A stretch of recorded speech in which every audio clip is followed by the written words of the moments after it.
तो छात्रों आज एक नया पाठ पढ़ेंगे, पाठ संख्या 7। इससे पहले हमने पाठ 6 पढ़ा था, जिसमें कि पार नजर के नामक कहानी के ऊपर मैंने प्रकाश डाला था।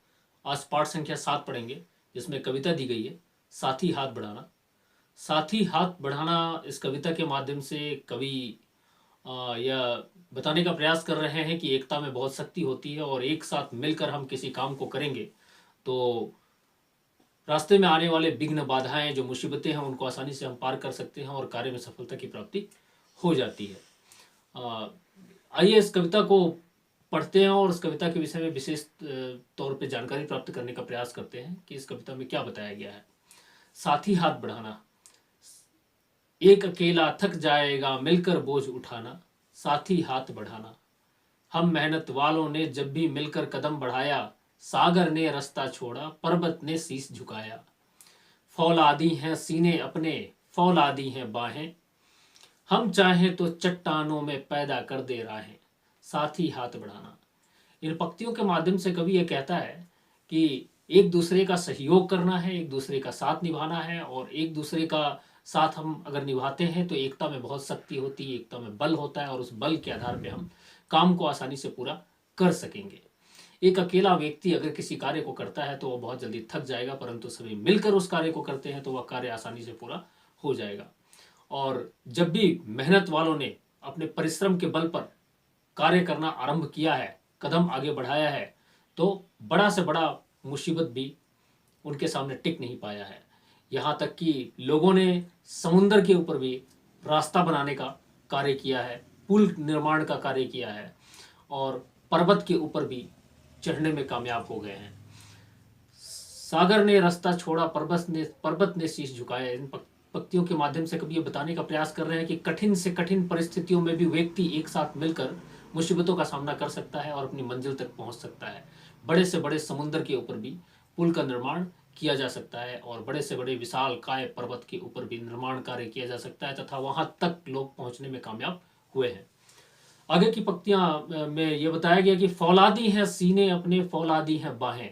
फौलादी का अर्थ होता है मजबूत, ताकतवर, बलवान, शक्तिशाली।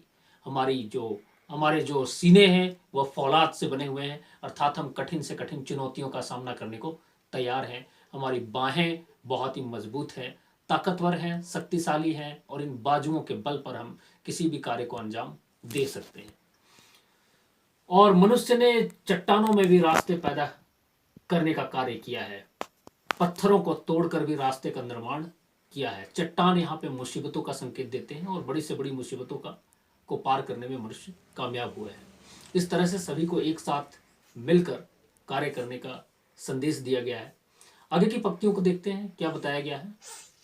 मेहनत अपने लेख की रेखा, मेहनत से क्या डरना, कल गैरों की खातिर की, आज अपनी खातिर करना। अपना दुख भी एक है साथी, अपना सुख भी एक, अपनी मंजिल सच की मंजिल, अपना रास्ता नेक, साथी हाथ बढ़ाना। तो देखिए, इन पंक्तियों के माध्यम से बताने का प्रयास किया गया कि मेहनत अपने लेख की रेखा है, अर्थात मेहनत के द्वारा ही हम अपने भाग्य की रेखा तैयार करते हैं।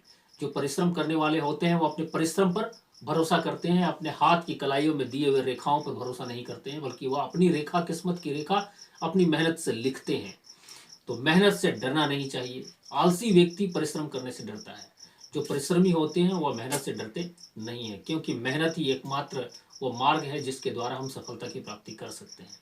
कल गैरों की खातिर की, आज अपनी खातिर करना, अर्थात कुछ वर्ष पूर्व हमारा भारत अंग्रेजों की गुलामी में था और उनकी गुलामी में रहते हुए हम भारतवासी या हमारे पूर्वजों ने जो भी मेहनत किया, जो भी परिश्रम किया, उसका योगदान उनको मिला। परंतु आज हम आज़ाद भारत के निवासी हैं, हमारा देश आज़ाद है और हम स्वतंत्र हैं। आज जो भी हम मेहनत का कार्य करेंगे, इसका फल हमारे देश को प्राप्त होगा, हमारी जनता को प्राप्त होगा, हमारे लोगों को प्राप्त होगा। तो आज हमें मेहनत अपने लिए करना है। अपना दुख भी एक है साथी, अपना सुख भी एक। हमें आपस में दुख और सुख मिलकर बांटना है और एक दूसरे का सहयोग निभाना है। हमारी मंजिल सच्चाई की मंजिल है और हम नेकी के रास्ते पर चलते हुए, ईमानदारी के पथ पर चलते हुए अपने उद्देश्य एवं लक्ष्य को प्राप्त करेंगे तथा उन्नति के मार्ग पर आगे बढ़ते चले जाएंगे। एक साथ मिलकर हम भारतवासी को कार्य करना है और देश को उन्नति के मार्ग पर आगे बढ़ाते जाना है। अगले पन्ने पे देखते हैं, अगले पृष्ठ पे क्या दिया गया है। आगे की पंक्तियों में कवि ये बताते हैं कि एक से एक मिले तो कतरा बन जाता है दरिया, एक से एक मिले तो जर्रा बन जाता है सहरा, एक से एक मिले तो राई बन जाता है बन सकती है पर्वत, एक से एक मिले तो इंसान बस में कर ले किस्मत, साथ ही हाथ बढ़ाना। इन पंक्तियों के माध्यम से कवि ये बताने का प्रयास कर रहे हैं कि जब जल की बूंदें आपस में मिलती हैं तो वह दरिया बना देती हैं। कतरा मतलब जल की बूंदें हैं, और जब जल की बूंदें आपस में मिलती हैं तो उससे बहुत बड़ा सागर, समुद्र या नदी का निर्माण संभव हो जाता है। उसी प्रकार एक से एक मिले तो जर्रा, जर्रा अर्थात बालू का छोटा सा टुकड़ा, बालू के छोटे छोटे टुकड़े आपस में मिलते हैं तो एक बहुत बड़े सहरा का निर्माण हो जाता है। सहरा अर्थात मुकुट के आकार का, वह सहरा जो दुल्हा अपने माथे पर पहनता है विवाह के दौरान, सहरा बन जाता है छोटे छोटे बालू के टुकड़ों से रेगिस्तान में।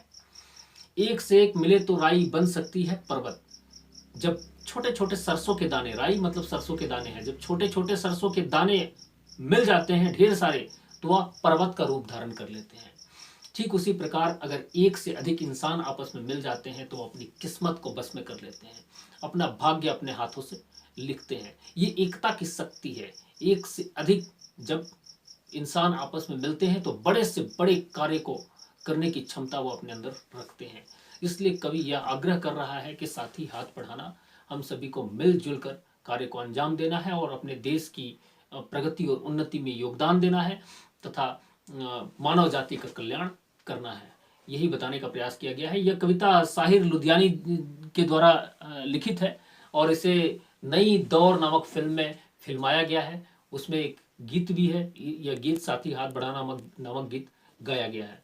तो यह पाठ समाप्त हो चुका है। इस पाठ के अंत में जो प्रश्न उत्तर दिए गए हैं, इन प्रश्नों को आप लिखिए और लिखकर मेरे पास भेजने का प्रयास कीजिए। धन्यवाद।